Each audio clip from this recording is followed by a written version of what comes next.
My wife told me she was spending the weekend with her college friend. I told her to enjoy it. Then I called Richie. Before we dive deeper into this story, I have one small request. Please subscribe, drop a like, comment, and hit that hype button to boost this channel so more people can discover these incredible Reddit stories. The thing about being married to someone for 8 years is you start to notice the small lies before the big ones. Vera had been taking these mysterious weekend trips for 3 months now, always with the same story about reconnecting with old friends from college. Always conveniently when I had to work late at the IT department of Millfield Community College. I'm Warren McQuaid, and I fix computers for a living. Not glamorous, but it pays the bills in our little Maine town where everyone knows everyone else's business. Well, almost everyone's business. Richie, it's Warren. I need a favor.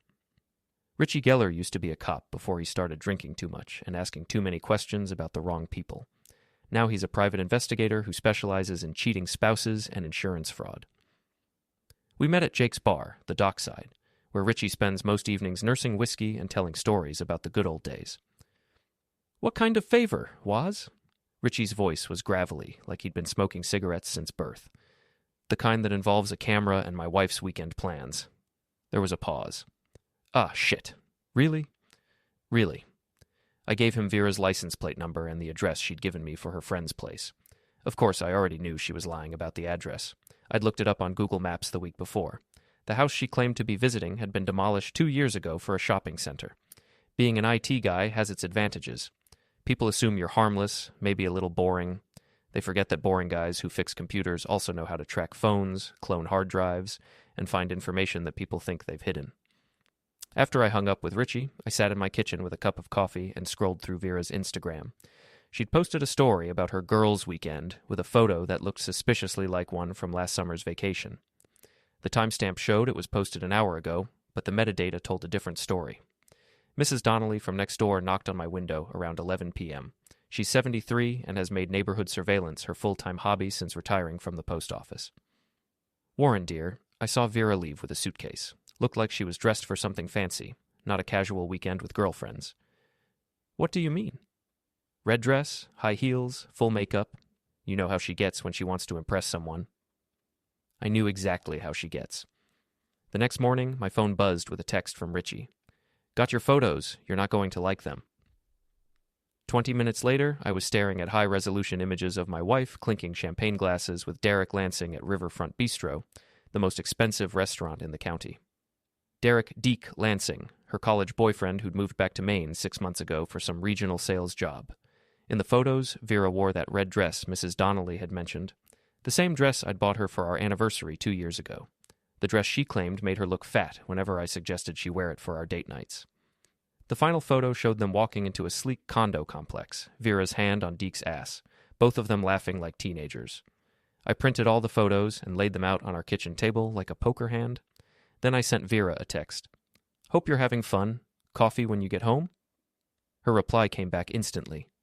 Miss you so much. Can't wait to tell you about everything. I stared at that message for a long time. Not because I was hurt, though I was. Not because I was angry, though I definitely was. I stared because I realized that Vera thought I was stupid enough to believe her lies forever. She was about to learn how wrong she was. Sunday afternoon, I heard Vera's car in the driveway. I'd spent the morning organizing my evidence, photos, phone records I'd pulled from our shared account, and a complete backup of her text messages from the past 3 months. The beauty of being married to someone who uses the same Apple ID for everything. She walked through the front door with her overnight bag and that fake smile she'd been wearing a lot lately. Hey, honey, I missed you so much. Sarah's place was gorgeous, but there's no place like home? Sarah's place, huh? I gestured to the kitchen table. Funny, because Sarah's place was demolished in 2019, but Deke's condo looked pretty nice in these photos. The color drained from Vera's face as she saw the pictures spread across the table. For a moment, she looked like she might faint. Then her expression hardened into something I'd never seen before. Warren, I can explain. I'm sure you can. You've gotten pretty good at explaining things that aren't true. She tried to grab the photos, but I'd already moved them out of reach. It's not what it looks like. Really, because it looks like my wife spending the weekend sleeping with her ex-boyfriend while telling me she's having a girls' trip. Vera's face went red. Don't you dare talk to me like that. You don't understand the situation. Then explain it. Deke and I, we were just catching up. It got a little out of hand, but it didn't mean anything. It was just physical. I laughed, and the sound surprised both of us. Just physical. Right. So when you texted him last Tuesday saying you couldn't wait to feel like a real woman again, that was just physical too? Her mouth fell open. You went through my phone? Your phone, your laptop, your email, your social media accounts. The whole digital footprint, Vera. Did you know you and Deke have been planning this for 2 months? Did you know he's been sending you money through Venmo? 500 here, 300 there. What was that for? Those were gifts? Gifts for what? Services rendered? She slapped me. Hard. The sound echoed through our kitchen like a gunshot. How dare you? I touched my cheek where her hand had connected. I didn't call you anything. I just asked what the payments were for. You're pathetic, Warren. You know that? Sitting here playing detective instead of asking yourself why your wife needs to find satisfaction somewhere else. Why don't you tell me? Because you're weak. Because you stutter when you get nervous and it embarrasses me. Because you're content to fix computers in this shitty little town while real men like Deke are out there making something of themselves. The stutter she mentioned kicked in right on cue. I never... You said you loved me? I thought I did. But love isn't enough when you're married to someone who has no ambition, no backbone, no fire. She grabbed her purse and headed for the door. I'm staying at Marnie's tonight. We'll talk about this when you've calmed down. After she left, I sat in my kitchen for a long time, staring at the photos. Then I drove to the dockside. Jake Peterson has been bartending at the dockside for 15 years. He's seen every kind of drama this town has to offer, and he's got the discretion of a priest and the loyalty of a golden retriever. Rough day? He asked, sliding a beer across the bar without being asked. Vera's cheating on me. I know. I looked up, surprised. You know? Warren, she's been coming in here with that Lansing guy for weeks. They weren't exactly hiding it. Half the town's been waiting for you to figure it out. Why didn't anyone tell me? Would you have believed us? He had a point. I'd been so busy trying to make my marriage work that I'd ignored all the signs everyone else could see. What are you going to do? Jake asked. I don't know yet. But that wasn't entirely true. I was already forming a plan. Monday morning, I called in sick to work and drove to Deke's condo complex. His BMW was parked in spot 23, gleaming black with vanity plates that read Closer, presumably a reference to his sales job. I didn't slash his tires. That would have been criminal mischief, and I'm not stupid. Instead, I did something much more creative. Deke was a fitness fanatic who jogged every morning at 6 a.m. sharp. I'd learned this from 3 days of surveillance, something that's much easier when you know how to track someone's running app. He posted his routes on social media like clockwork, the kind of guy who needed everyone to know how dedicated he was to his morning routine. I waited until he left for his run, then approached his car with a small toolkit and a bottle of industrial-strength hair removal cream I'd ordered online, the kind they use in salons, strong enough to strip paint if you're not careful. 20 minutes later, Deke's pristine BMW had racing stripes made of Nair down both sides and across the hood. By the time the chemicals finished working, his paint job would look like a molting snake. I left a note under his windshield wiper. Cheaters never prosper. A concerned citizen. Then I went home and waited. Vera came back that afternoon with Marnie in tow. Marnie Walsh was Vera's best friend and biggest enabler, the kind of woman who lived vicariously through other people's drama because her own life was boring as hell. Warren, we need to talk, Vera announced. Sure. Should I make coffee for all of us, or is Marnie just here for moral support? Marnie's here because I don't trust you not to lose your temper again. I never lost my temper. You're the one who slapped me. Marnie cleared her throat. Warren, Vera told me what happened yesterday. I think you both need to take a step back and think about what you really want. What I want is for my wife to stop sleeping with her ex-boyfriend. That seems reasonable. There's no need for that kind of language, Marnie said. There's no need for my wife to be a lying, cheating woman, but here we are. Vera's face went red again. I told you to stop calling me that. Then stop acting like one. My phone buzzed with a text message. I glanced at it and smiled. Problem? Vera asked. Not mine. Deke's car got vandalized last night. Someone poured chemicals all over it. Weird, right? Vera's eyes narrowed. You didn't? Didn't what? I was home all evening. Ask Mrs. Donnelly. She saw me taking out the trash around 8 p.m. Which was true. I'd made sure to be visible doing normal household tasks after I got back from my morning mission. This is exactly what I'm talking about, Vera said to Marnie. He's becoming unhinged. Am I? Or am I just finally paying attention? My phone buzzed again, another text, this one from Richie. Got more photos if you want them. Your wife and her boyfriend had lunch today. She picked him up because his car's in the shop. I showed the message to Vera and Marnie. So you're having me followed now? Vera demanded. I'm documenting adultery for divorce proceedings. It's called evidence. You can't divorce me for this. Actually, I can. Maine recognizes adultery as grounds for divorce, and thanks to no-fault laws, I don't even need to prove it. But it sure will make the asset division interesting. Marnie looked uncomfortable. Maybe I should go. Maybe you should, I agreed. This is between me and my wife. After Marnie left, Vera sat down across from me at the kitchen table. What do you want, Warren? I want you to end it with Deke. And if I don't, then I'll end it for you. She laughed. You? You're going to what, fight him? Warren, you've never thrown a punch in your life. Who said anything about fighting? The look on her face told me she was starting to understand that her quiet, stuttering husband might not be as harmless as she'd assumed. The next few days were quiet. Too quiet. Vera stayed at Marnie's, and Deke was apparently dealing with his car situation. I used the time to do more research. It's amazing what you can learn about someone when you know where to look. Deke's social media presence was extensive and sloppy. He posted constantly about his sales numbers, his workout routine, his expensive tastes, and his opinions on everything from politics to protein powder. More importantly, he posted about his personal life, including photos with a woman named Jennifer who lived in Portland. Jennifer, who wore a wedding ring in several photos. Jennifer, who shared Deke's last name on her own social media accounts. Derek Lansing was married. I spent Wednesday evening creating a comprehensive dossier on Deke's double life. Screenshots of him with Jennifer, their wedding photos from 2 years ago, posts about their anniversary dinner last month. Then I cross-referenced his business trips with his visits to our town. Every time Deke claimed to be in Maine for work, he was actually here screwing my wife. Every time he told Jennifer he was closing deals, he was opening his pants. Thursday morning, I printed everything and put it in a manila envelope addressed to Mrs. Jennifer Lansing in Portland. But I didn't mail it yet. That would be my nuclear option. Instead, I decided to have a conversation with Vera's boss. Millfield Insurance Agency was the kind of small-town business where everyone knew everyone's personal drama, but they pretended not to notice as long as it didn't affect productivity. Vera was an account manager there, responsible for handling client relationships and maintaining professional standards. I walked into the office around lunchtime with a folder full of printed text messages between Vera and Marnie. Messages where they gossiped about clients, shared confidential information, and made fun of their coworkers and customers.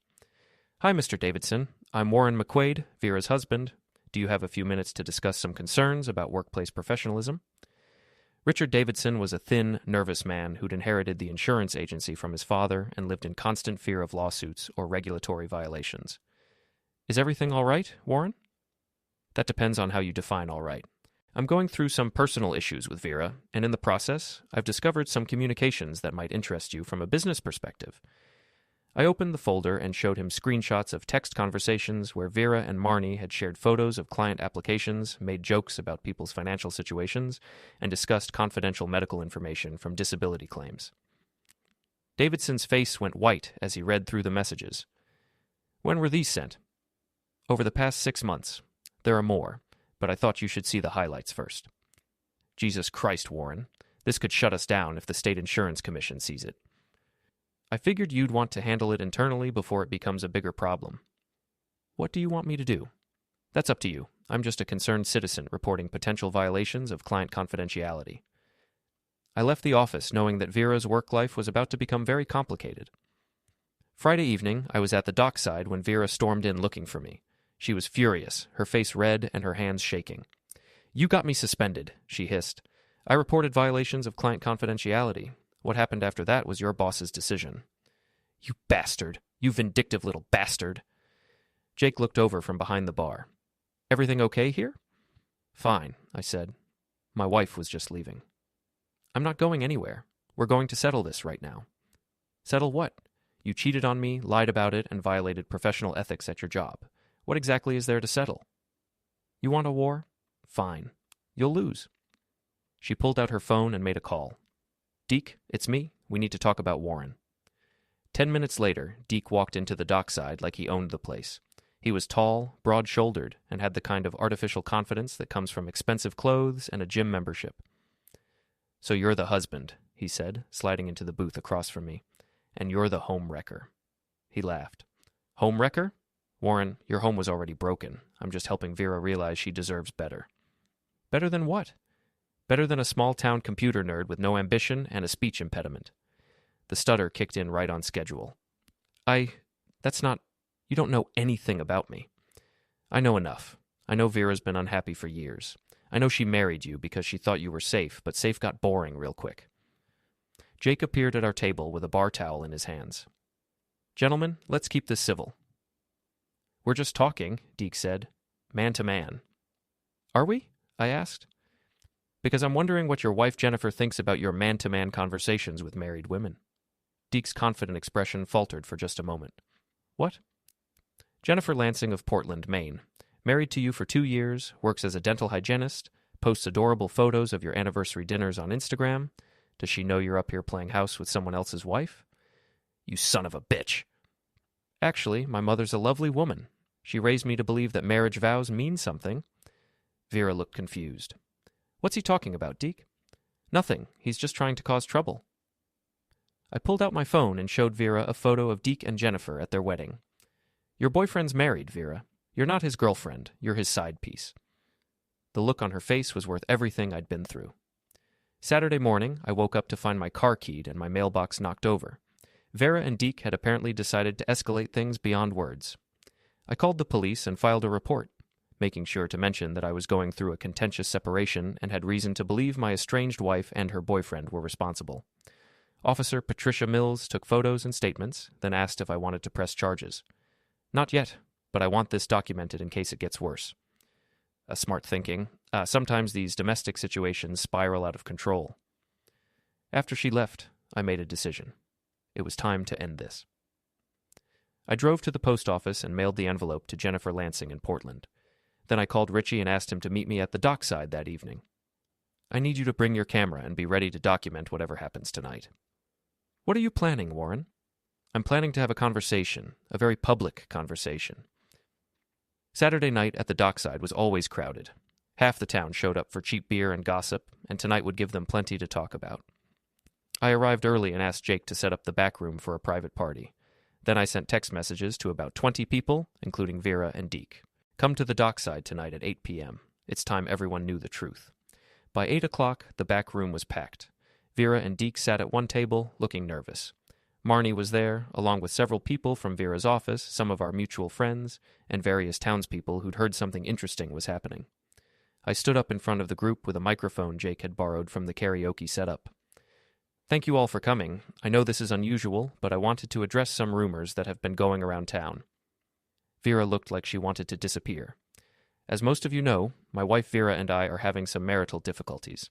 What you might not know is that those difficulties started when she began an affair with Derek Lansing. A murmur went through the crowd. Now, I know what you're thinking. This is private business, and it should be handled privately. And you'd be right, except that Vera and Deke have made it public business by conducting their affair openly around town and involving other people in their deception. I gestured to Marnie. Some of you helped cover for them, thinking you were being good friends. Others of you knew what was happening and chose not to say anything, thinking you were staying out of it. Deke started to stand up. This is bullshit. You can't... Sit down, Deke. I'm not finished. Something in my voice made him sit. Here's what I want everyone to know. Vera didn't just cheat on me. She violated client confidentiality at her job, sharing private information about people in this room for entertainment. She and Marnie turned your personal business into office gossip. I pulled out printed screenshots and started reading text messages where Vera had made fun of clients' financial problems, medical issues, and personal situations. The mood in the room shifted from curious to angry. But that's not the best part, I continued. The best part is that Deke here forgot to mention something important to Vera. Deke, would you like to tell everyone about Jennifer? Screw you, Warren. I'll take that as a no. I held up a photo of Deke's wedding. Derek Lansing is married. Has been for 2 years. His wife Jennifer lives in Portland and thinks he's up here on business trips. Vera's face went white. That's not true. It's completely true. I have wedding photos, anniversary posts, the whole thing. Vera, you're not his girlfriend. You're his weekend entertainment. The room erupted in angry voices. Several people started yelling at once, some at Vera and Deke, others at me for airing private business so publicly. Through the chaos, I heard Vera screaming at Deke. You told me you were divorced. I am divorced. That's an old photo. From last month? Deke tried to leave, but Jake was blocking the door. I think you should stay and finish this conversation. This is kidnapping. This is a private party, Jake replied. You came voluntarily. I waited for the noise to die down, then continued. I'm not telling you this to hurt anyone. I'm telling you because I'm tired of being treated like I'm stupid. I'm tired of people thinking they can lie to me and get away with it. I looked directly at Vera. You want to leave me? Fine. File for divorce. But don't lie to me, don't cheat on me, and don't drag our friends and neighbors into your deception. Warren, please. I'm not finished. I turned to address the whole room again. I also want everyone to know that if anyone else wants to treat me like I'm too stupid to notice what's happening around me, you should reconsider. I'm a lot more observant than people think. I set down the microphone and walked toward the door. Jake stepped aside to let me pass. Warren, wait, Vera called after me. I turned back one last time. Oh, and Vera, I already filed for divorce. You'll be served with papers on Monday. You can fight it if you want, but I have documented evidence of adultery, and Maine law is pretty clear about how that affects asset division. You can't do this. I already did. I walked out of the dockside into the cool Maine evening, leaving behind 8 years of marriage and a room full of people who would never underestimate me again. Behind me, I could hear shouting, crying, and what sounded like furniture being overturned. Richie followed me outside with his camera. Jesus, Warren, that was brutal. That was necessary. What happens now? Now I go home and start my new life. As I drove away, I could see people streaming out of the bar, some angry, some excited, all of them with a story to tell. By morning, everyone in Millfield would know exactly what had happened. Vera would be known as the cheating wife who got played by a married man. Deke would be known as the con artist who lied to everyone. And I would be known as the quiet guy who turned out to be a lot smarter and tougher than anyone expected. 3 months later, I was sitting in my new apartment reading a letter from Jennifer Lansing's divorce attorney. Apparently, she decided to take her cheating husband for everything he was worth, and she wanted to thank me for providing the evidence she needed. Vera had moved to Portland after the divorce was finalized, unable to face the daily humiliation of living in a town where everyone knew her story. Marnie had been fired from the insurance agency and was working at a grocery store in the next town over. Deke had lost his job, his wife, his house, and his BMW. Last I heard, he was living in a studio apartment and selling insurance over the phone. I kept their wedding photo on my refrigerator as a reminder that sometimes the best revenge is simply telling the truth at the right time to the right people. Some people called what I did cruel. Others called it justice. I called it education. I taught my wife that actions have consequences. I taught her boyfriend that lies eventually catch up with you, and I taught myself that being underestimated can be the most powerful weapon of all. The quiet computer guy had gotten the last word after all.